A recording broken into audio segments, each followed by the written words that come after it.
So welcome again, everybody. For those of you who don't know me, my name is Kathy Nelson. I'm the CEO and founder of the Photo Managers. This is something we do every month. It's called Career Advice from a Pro. And we love to get a variety of members because they come from so many different backgrounds. So I'm thrilled when Allison said yes. So Allison, I will let you, we'll introduce Allison and get her to tell you all about herself. But Allison's been fun to watch her business grow. She has a really interesting background. And like I mentioned, I just think she's a stunning photographer as a person who loves photos myself and travel. So I love the photos that she takes. So Allison, welcome. And why don't you introduce yourself and tell everybody a little bit about you?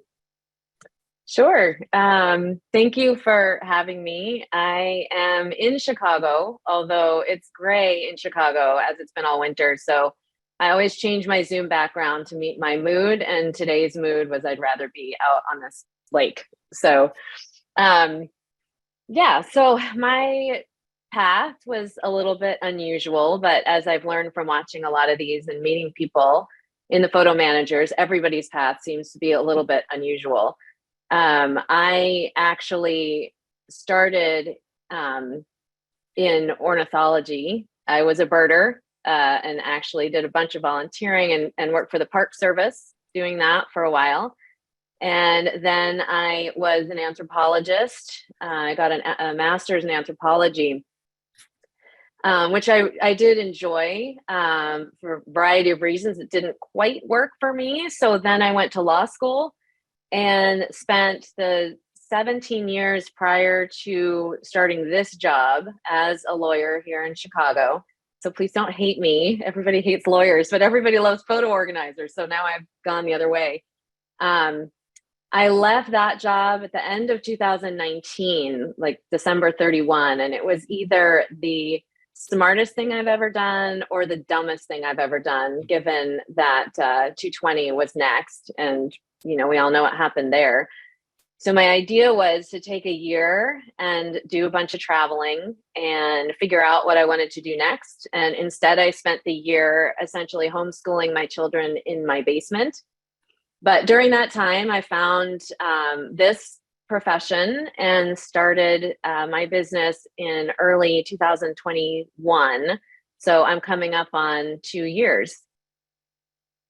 Wow, that's amazing. I don't think I knew about the I've had a lot part, of jobs. the anthropology part. So to law, I mean, they're kind of like, you wouldn't normally put those together. But that's what makes this so much fun. So many professional photo organizers, photo managers, most of people don't start out. This isn't their first career usually, right? So many people come from such an amazing background. And what was it that attracted you to the concept of doing this work? So I'm an amateur photographer. I always have been since I was tiny. And so I personally have way too many, well, I wouldn't say way too many photos. If I was a photo organizer looking at my photos, I would say there are way too many, but I love every single one of them. So my initial thoughts, I wanted to start my own business.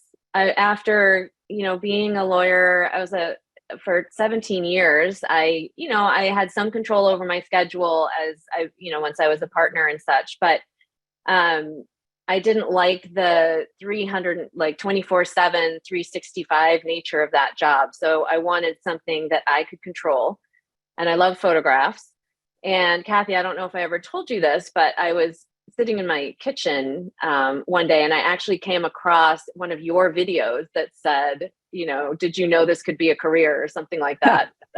They've gotten a lot more refined since then, I think, but I was laughing about it. And my husband walked by and asked what I was laughing at. And I showed him and he said, that could totally be you. So it sort of festered for a while. Like I didn't even think about it for months. And then I just kept coming back to it. And I thought, I could try that. And it seemed like an initial investment wouldn't be too big. And so if you try it out and you fail, there's not a whole lot of harm done. And I started looking into it more. And, I love photos. I love working with people. And I am an extraordinarily organized person. So I thought, why not?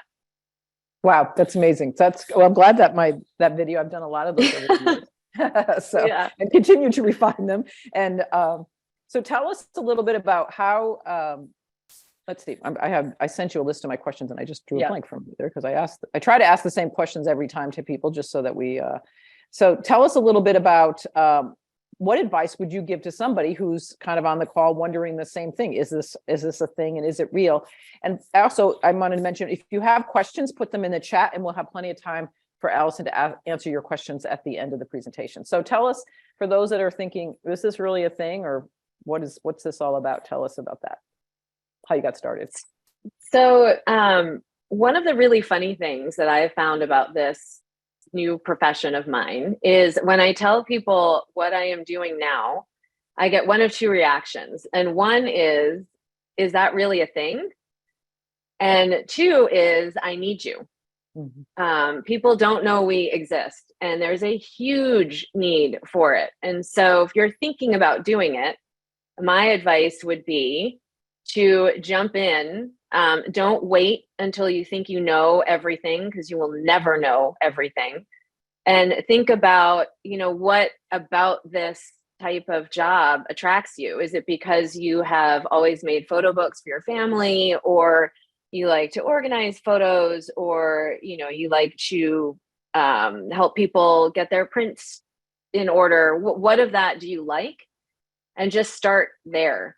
So for me, it was, like I said earlier, I'm a very organized person. As an attorney, especially a baby attorney, which is what they call you when you first start out. I had to deal with billions upon billions of pages of documents on a regular basis. And so for me to make a leap from dealing with that to, I haven't met a person yet. I haven't had a client yet with billions upon billions of photos, but I have had some big ones. And so to jump there, it was something I was comfortable doing. So for me, starting with digital organizing was the right way to go, because I like technology. I'm used to dealing with a lot of data and wrangling it into one piece. But if you are like, you love photo books, maybe start there. So the point being is, start with things that you like. Don't feel like you need to jump in and purchase a lot of stuff. You don't. Start with what you've got. When I started, all I had was a laptop. That's it. And I got by with that laptop, the single laptop, for, I don't know, the first few months. And then I realized, I do need to add scanning. I should be doing that. So I added a scanner. And I've slowly worked my way up sort of in what I need, but you don't have to start that way. And you don't have to do everything. People will ask you to do everything, but you don't have to do everything. Pick what you like, start small, and dip your toes in the water. Right. That's great advice. I've been doing these calls with people that think about joining, and that's, somebody asked me, about getting started, and I just said, start with the basic Epson V600 flatbed scanner. I mean, they wanted to get the Epson fast photo and stuff. I thought, I started with a basic flatbed because there's a learning curve when you're starting a business. First, you have to actually also know how to be in business and have maybe get a website set up and all those kind of things. So you don't have to have all the answers right off the bat. So I applaud you also that you just started with a basic laptop, right? And then and as you I started with a laptop, and then I added the V600, although I found very quickly I got one very large job at the beginning. So that V600 wasn't going to cut it. No. So then I added the fast photo, and then I ended up moving to camera scanning when I got a job of 6,000 slides, which would take me the rest of my life on that flatbed. So I move up in gear, or I purchase software when I need it. And that's when I learn how to use it. And if somebody asks me to do something and I don't want to actually go in that direction, I just say, I don't do that, but here are some names of others. You don't have to do everything, and start small. Great. And so how have you found your clients? Initially, a lot of my former colleagues have become my clients. And initially, it was some of those people who, when I told them what I was doing, were in that second prong of, I need you. So I think that there were some people around me who didn't necessarily realize that you could hire somebody to do this for you. And then when they found that out, we're kind of ready to go. So they hired me right away. And then referrals from that. I've found Facebook has been really, really good for me. I've had a couple clients who they don't follow me, or at least they didn't then, but somehow, somewhere I was shared on Facebook and they found me that way. More recently, I've started doing more networking and trying to put myself out there a little bit more. So, I'm running my first sort of teaching class to the public next week because I've gotten about a zillion questions about Shutterfly changes. So I thought, okay, time to take another step, put myself out there. So I'm doing a webinar next week on how to get your photos out of Shutterfly, what you should do with them, and what you might use instead. And I've had a whole bunch of people sign up, and I'm not exactly sure where they found it, but my friends have shared it. So now I'm in contact with them. So it's sort of been a slow climb, but referrals are probably still and will always be my biggest source of clients. I have also had some actually come to me from the directory in the photo manager's website. Mm-hmm. So that's kind of nice. Yeah, that's a good perk to be certified. When you present yourself, what's your 30-second elevator speech? Just, I didn't put that on the list of questions I was going to ask you, but not to put you on the spot, but if we just met, how would you describe what you do? How would I describe what I do? This is something I'm still working on. So I'm still a baby in this business, I will say. So I'm still working on that. But I would say that I now, what I love to do is I take all of your photos from everywhere, every device, every cloud service, the ones that you left in your Walgreens cart 10 years ago, forgot they were there, your prints, your slides, everything. And what I love to do is pull them all together, clean them up, and make it so that you can access every single one of those at any time from your phone. And that's what I do. That's a good description. Yeah, I'm still working on that. So you guys can put in the chat whether you like it or not. I won't be insulted if it's horrible. So I think that's for those that are listening and think about this as a business. It is hard to describe what we do because we can do so many different things, and you're trying to get people to connect emotionally with what we do, not just like it's a techie thing, right? Because the emotions that are attached to photos are significant, and we know that people care deeply about saving their family legacies or passing down their stories through their photos and things like that. Here's another good question. So what is it that you love most about what you do? What I love most? I love working with people. I love the fact that this is such a personal business. I love that now when I complete a project, I'm bringing joy instead of that sort of relief I used to get because the people I worked with before, it was relief that their company wasn't going bankrupt. So teaching, I love also the constant learning. This is not a static job. I mean, I've even seen big changes in my not quite 2 years in software, in the way you can perform certain tasks. So I've always loved learning. So to be able to still do that now is something that I really, really like. And I like solving problems. And I see when people come to me, everybody has a problem and they're not always exactly the same. And I love being able to craft a solution so that when we're done, they're just happy. And when somebody says, oh my gosh, that was totally worth it, it just makes my day, my week, my year. If you're, Friends fan, you could say all three. I used to say to people, I'd still say it, but when people question about, people will pay you for this and stuff, I always say, nobody ever said to me, shoot, I can't believe I've just paid you all that money to return this beautiful photo collection to me. Most people are completely blown away and thrilled that at the end product, right? They can't even visualize what it's going to look like because they've never seen what it looks like to have their photos in a way that's accessible to them and things. So, yeah. One of my favorites is sort of the family archive website that I'll do for clients, especially when they've had me scan a whole bunch of prints and combine with digital and old movies and all that stuff.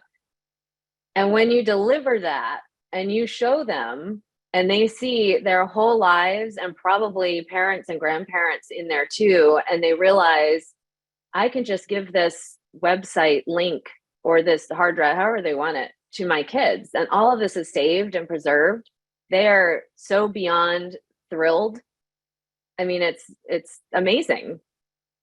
Yeah. So good question to ask then is what you love most, but we should be realistic because there's things that I'm sure you don't love, because any job or any profession or business that you start has its pros and cons. So what is it? I think it's fair to ask this question. What is it that you find challenging or frustrating? Accounting, for one, figuring out taxes. I just had to figure out how to charge sales tax on certain things for Illinois, and anything dealing with the government in Illinois is not fun. Initially, one of the things I really did not like was the feeling that I was kind of out there on my own doing this. I came from a busy office with tons of colleagues, and the whole walk down the hall and bounce things off of people was something that was missing initially.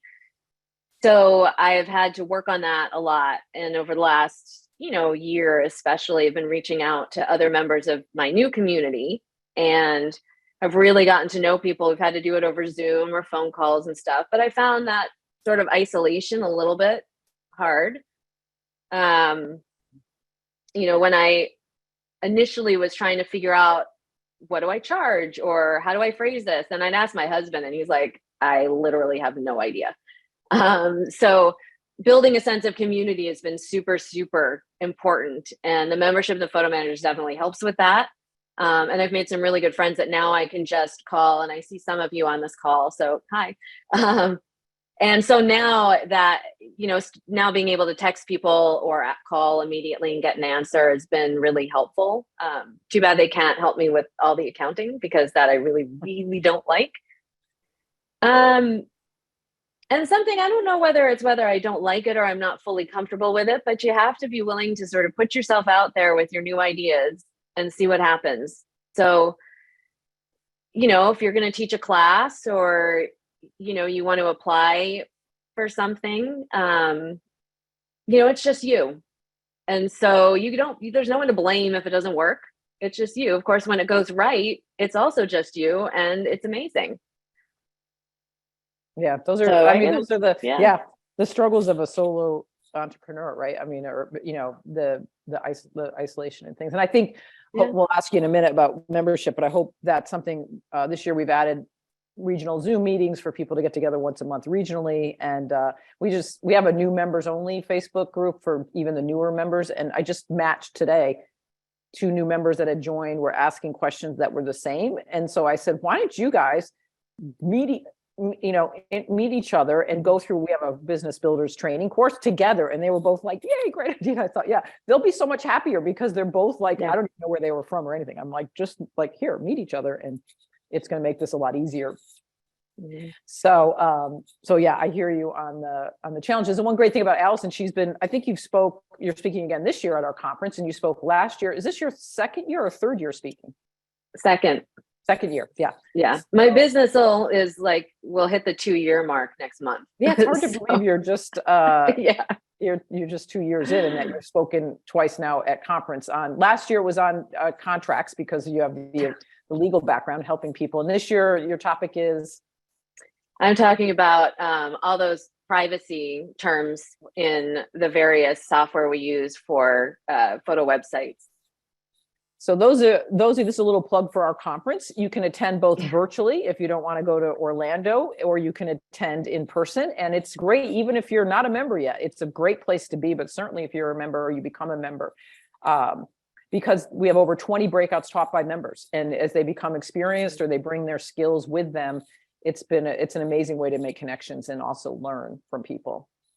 Another question I'd like to always ask in these interviews is, what is it? So I think a lot of people, whatever your background is, you probably have gained life experience skills that will help you in this business. And I think, Allison, you've already made a little bit of you've worked with billions of pages of things, and not everybody has, but what other parts of your life skill you think experience has helped you to get to the level that you have?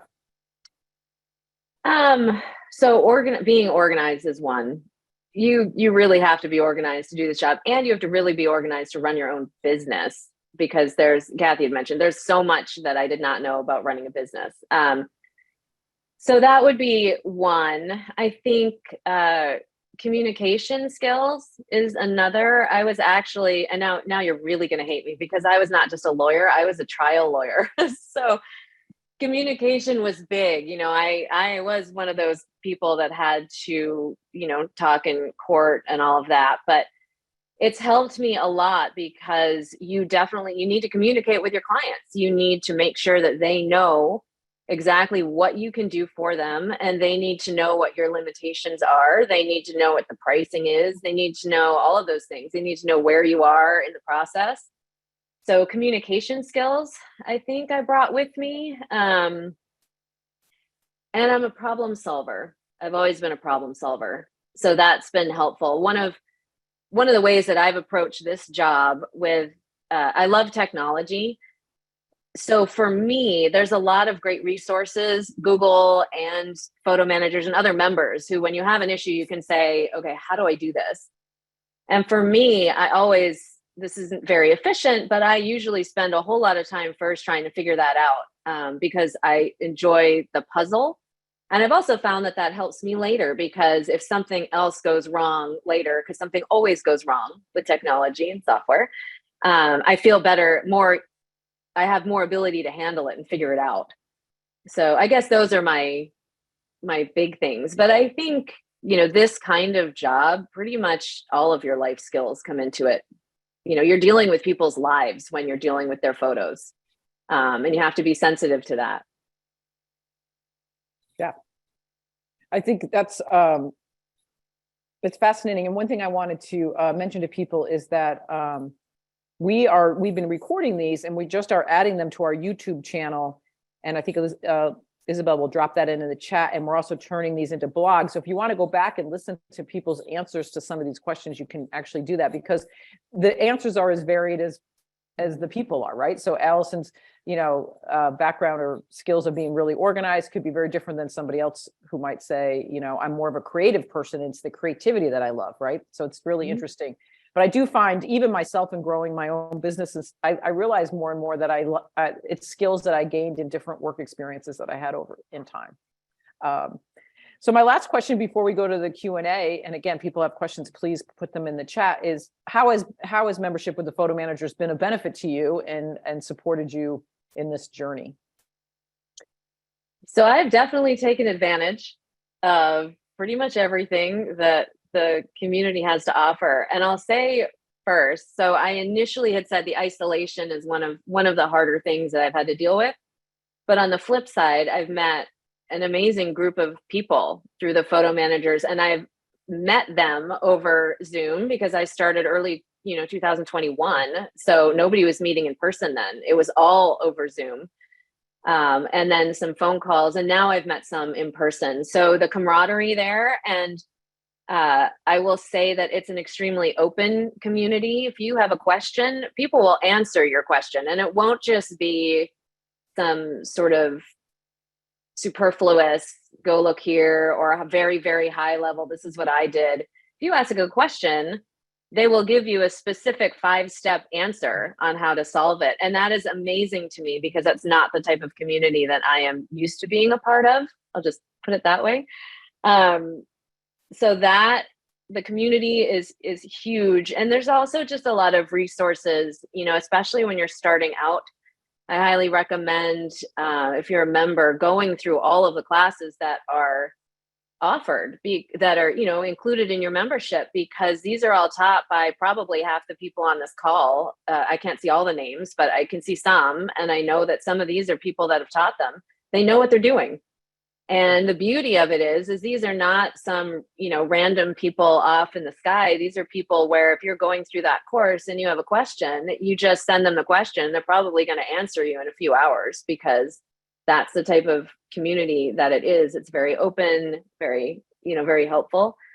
That's my favorite part, and I've certainly learned a lot from the classes, but I've probably learned just as much or more from like the Facebook group, or from calling some of the people that I see here now saying, especially in the beginning, how do I do this? And it's not always technical stuff. Half the time, for me anyway, it's marketing, or how would you phrase this, or how would you handle that type of client? because those are not things I never had to deal with marketing. And, I had a lot of help doing some of the more mundane things I had people to do them for me before as my current job. I don't do that. Now I do everything. So it's really nice to have people to reach out for. And I'd say that's a huge, huge benefit. So education and community are my two. And then, one of the founding principles that I love to quote a lot, if you become a member, you hear me say it over and over again, but I feel like it fits as two things, is that we're a rising tide lifts all boats. So the idea that we're collaborative, not competitive. And I think by, always using that kind of language from the top down and then has really is a part of the culture, right? And also there's just way, way, way more clients than there will ever be photo organizers. And because you can specialize in so many different areas, like Allison's real comfortable with, in the digital realm, obviously, but we have many members that don't want to do digital at all. They only do large, right there, Bonnie Hill and Shay, right in Chicago with you, right? She only does large printed photo projects for families, and she outsources the other pieces of it. So that's the other piece. There's so many, or Lita, and actually in the Chicago area, there's quite a few people that have their niches, right? She really loves doing photo books, and that's she's going to probably outsource other pieces of that project to other members because she really wants to stay in that lane and things. Yeah. And you don't know that. And I'll add to that. So being in Chicago, we probably have one of the larger concentrations of photo organizers, I'm guessing. I mean, not right in the city, but close enough.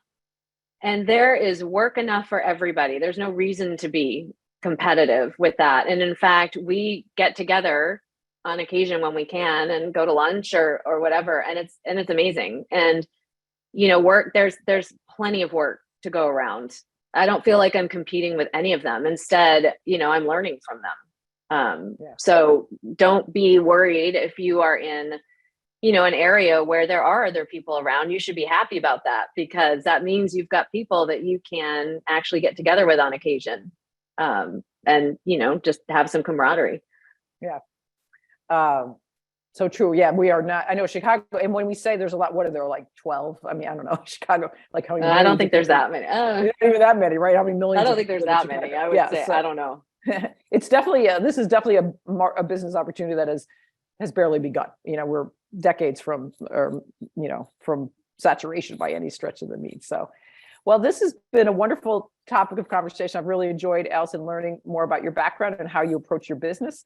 And I think we have questions that have been coming in. Next month, we're going to be learning from Adriana from Brazil. So we also like to bring in, again, we try and mix it up. And so Adriana is going to talk about what it's like starting a business in a country where I think there's 2 people in the whole state or the country of Brazil. So it'll be a whole different type of conversation. But Isabel, what kind of questions do we have? The first question is, Allison, do you mainly do local or remote jobs? I do both. So most of my scanning jobs are local, although I've had people send to me from Colorado, California, New Hampshire. Yeah, I guess I've got both. But most of the majority of scanning jobs, video conversion, that stuff is local. Digital is really all over the place. I have a client in London, a client in Germany. So I'd say that's 50-50. I'd put 50% roughly are from Chicagoland area, but the other half are wherever. And some of my Chicago clients I have not met in person because they're digital and we do it over Zoom. So both. And how would you say that you integrate stories that go along with the photos? It depends on what the people are hiring me for. So I get a lot of just, I just want to put all this stuff together so I can access it. I've had several photo book clients, and I've had one where they actually were creating a book for their grandfather and gave me all of their grandfather's writings that he had. So we created more of a story where it was actually less about the photos and more about the story in that one. But I will say I'm not a super creative person. I never have been. And so maybe that's the type of client I attract. I tend to attract people who are a little bit more pragmatic, and they just hand me a box of drives or physical things and say, put all this together for me so that I can access it. So I'm not the best person to ask about the stories because it's not my strength. And how have you brought your past careers into what you're doing now? So I talked about some of that already. In fact, I've talked about a lot of that already, I suppose. But I still, probably the biggest thing that I do currently is I make sure that I'm staying in touch with my former lives and the people that were in them, both because I like to, because I didn't leave law because I didn't like the people. I actually love the people. But it's, they're a great source of clients. And even if they don't hire you, they're a great source of just spreading the word because they think it's super cool. I can't even tell you the number of colleagues I've talked to that have said, are you glad you're left? Are you sad you left, or do you miss it? And I say, nope, not at all, because what I'm doing now is right now, for this point in my life, a lot more fun. So the skills still come in, and just keeping in touch with all different facets of your life will help you, not just in a career like this, but will help you in any type of career. I'm not exactly sure if that's the answer they were looking for, but. And do you maintain any type of insurance since you have people's materials in your home? I do have insurance. Anybody. So I will say two things, and this is my lawyer hat, but it's not legal advice. Some of you are going to laugh at that. But if you are going to start a business, and if you are going to be taking other people's things, and especially their memories, you need to have a contract that lays out your and their, what you're both responsible for. And you have to have insurance. And you can just talk to whoever your regular insurance broker is about what type. I'm not qualified to talk about that, but you absolutely should have insurance. If my house flooded right now, and I've got 6 clients' stuff here, the digital is all backed up in 16 different ways on the cloud, but the physical stuff's not. So absolutely. And just an answer to that. I was going to say, I have go a call in an hour and a half with someone who's going to be doing a training webinar for members focused on what insurance photo organizers should have in their business. Yeah. And not just the physical stuff, but cyber insurance too. Was that what you were going to say, Kathy, or was there something else? You did. You stole my thunder. No, it's good. The next question is, Allison, since you've been an amateur photographer, has anyone ever asked you to purchase your photos? And if yes, how did you decide your pricing? My photos aren't that good. So no one has ever asked me to purchase a photo. And I would have literally no idea how to price it. Although I am going to enter one. I have one photo I might enter into the Audubon bird competition that's coming up. I had like a bunch of people email me and say, you should send that photo in. So, but they're really not that good. That's really cool. What space have you decided, or what space have you needed in your home in order to do this work? That is actually a really good question. So when I started, I thought, I just need a desk. And I had a little desk off the kitchen, which for a variety of reasons was an absolutely horrible idea. And then due to some water damage in my basement, see, again, insurance, you should have insurance. We had to redo our guest room in the basement. And at that time, I decided to take it over. So now I have a small room, and it actually has been fine. It can fit I now have 2 computers and camera scanner and a whole bunch of stuff. But you really need a place where you can close the door. I think that's the most important thing you need in your space. You can make anything else work, but you need to be able to close the door, because if you're like me, you've got kids, and mine are older, but you've got kids and dogs and partners who come in and think you're not doing anything of import, apparently, and can just ask you questions. So that to me was the greatest part of moving my office into the basement, into my own room where I have my own space and nobody's going to touch my stuff. That's great. I think, you know what? Yeah, starting, I used to, when I worked from, now I have an office outside the home, but I don't do photo organizing anymore. But I used to have open and closed on my door finally to get people to stop, like I'm either open so you can come in and ask me a question, or I turn around and say closed, like stop, come in and ask, don't interrupt me Oh yeah. all the time. But I think the other thing we notice is over the years, so we've had members now, the association's been, and people have been members for over 12 years now, we see a small subset of getting outside office space and outside of their home, and think more and more is starting to happen. I think as they grow, just to have more space and things. So those are, but many people still do most of their business from their homes. And it's just a matter of also having a system of organization of how you have all those, like you said, you have 6 clients, right, in your office. You have a system in place about who's, probably names on the bins or whatever, so that you have a sense of whose projects are in house at what point and things like that. Yeah. Any other questions?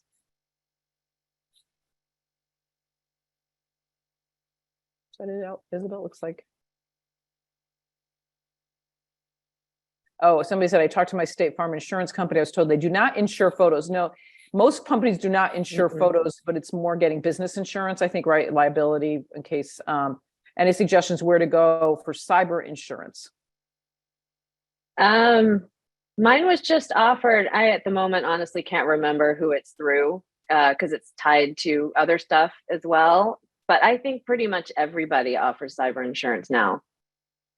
And it's mostly for, if you get hacked, honestly, if you get hacked and you're using, the cloud to store your client stuff. I mean, even Dropbox, we use Dropbox a lot, or pCloud, or some of those. And so you need to be protected. And the other half of that is, if you get hacked, and even if your client stuff isn't taken, I do so much that's internet based. And if that goes down, I can't work. So that's the other half of the insurance there. But almost anybody, I think, should offer it. Another thing too, the person that asked the question about the insurance with around photos, is we've always looked at trying to get as a membership community, we should have like an insurance company who would offer a discount, right? But then when they always come back, because photos are kind of, there's a word for it, I can't think off the top of my head, but they're like priceless in a way. So you're really not protecting the pricelessness of the photo, you're protecting, and that's part of your contract, right? So a clear contract about what you're liable for and what you're not is just a big part of that. And what's the value of those photos? Of course, they're priceless, so you can't, that's why there's not a numerical dollar amount. Isabel, I think there's some more questions that came in. I can ask. Yeah, we have a couple more. What are some of the softwares that you use to screen share, to file share, different things like that? So I use a variety of different things, depending on what the project is. I used to use Dropbox a lot to gather. Well, so back up a little bit. When I do digital organizing, normally I try and gather directly from cloud source. So not necessarily right from the client, but if they have photos in Google or Amazon or iCloud or, some of the others, Shutterfly, I gather directly from there. And then I used to use Dropbox. Now I use pCloud if a client has like a thumb drive that they need to upload photos from, or a bigger drive, so that I can just create a link and they can put everything in there.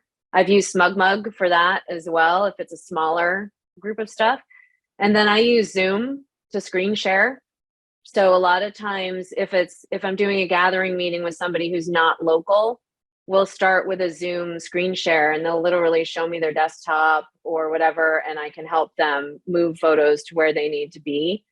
So those are things that have worked for me. It depends a little bit. I know a lot of people have very set, this is the procedure I follow for every job, for every client. And I'm still experimenting, so I don't quite have that yet. I've tried all sorts of things. And sometimes I use Dropbox for one of my first clients, and she was in the UK, and it was a bit of a disaster. It took forever for her to upload that stuff to Dropbox. And I talked to support, I talked to all sorts of things, and that was just a limitation at the time of dealing with that with Dropbox. So we did it a different way. And, you know, she ended up putting everything into her iCloud, I think, not her Apple library, but iCloud. And I got to it that way. So I'm constantly reassessing what I need, but those are some of the things that I use.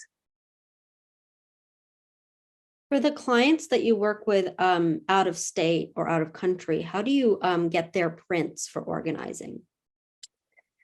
I have not done prints from anyone out of country, and I wouldn't suggest that. In fact, if somebody asked me to do, like if one of my international clients asked me that, I would look in the directory and find somebody to do that. Out of state, they just ship them to me, UPS or FedEx, and I give them some direction about how to pack that box to keep things safe and track it. And I also tell them in the contract, I'm not liable if things get lost, because you just can't be. If I have some out-of-state clients who so far have been all digital, but now they're starting to ask me about their prints too. And I will honestly, for those clients, I either say, you can ship them to me. And UPS and FedEx, I haven't had any trouble with that. It's not been an issue. And if they're not comfortable with that, I'll find another photo organizer in the area and tell them that they can go bring them to that person, because there's so much work. I don't need to make sure I get every last drop. I don't mind sharing that. If you're not willing, if you don't want to send it to me, then, you know, I'll give you somebody else to use, and I can work with that person to then get whatever those prints are once they're scanned into the digital collection that I've already created. Perfect. All right, I think we've answered all the questions. A lot of people say an excellent session. Thanks so much. Thank you. So again, everybody, thank you for joining us. We would love to, if you're thinking about becoming a member, you're welcome to, I think Isabel's dropped in there, we have a little quiz about whether it is, you can schedule a call with me. You can certainly reach out to other members in your area if you're interested. And then again, I mentioned that about conference. We don't usually promote conference in something like this, but since Allison is one of the speakers and conference is coming up, we're excited about conference this year. It's going to be, we have a lot of people coming. Again, people are ready to travel, but we also do our conference again virtually. So you can attend virtually, and it's 3 days of just, we make it really fun, and it's a great way to meet people as well with the virtual conference. It's not boring. Nobody wants to be bored with an endless Zoom meeting. So thanks, Allison. It's been a pleasure watching you grow in the past 2 years. I feel like I've known you longer, so that's so interesting. No, February of 2021 is when I started. So I'd say, you know, Allison is a good example of somebody who just got involved, right? So how would I know Allison? I mean, we've never, you know, I'm in Connecticut and she's there, and a lot of our members, but I think, like she said, she showed up to everything. She accessed all the training. She asked a lot of questions. She came to conference, volunteered to speak, and all those things immediately kind of put you in that sense of a community. And then you can really learn from other people. So, so thank you so much for your time today. And we look forward to next month, where we'll have Adriana, who is from Brazil. So thank you, everybody. Enjoy the rest of your day. Thanks for having me. Bye-bye.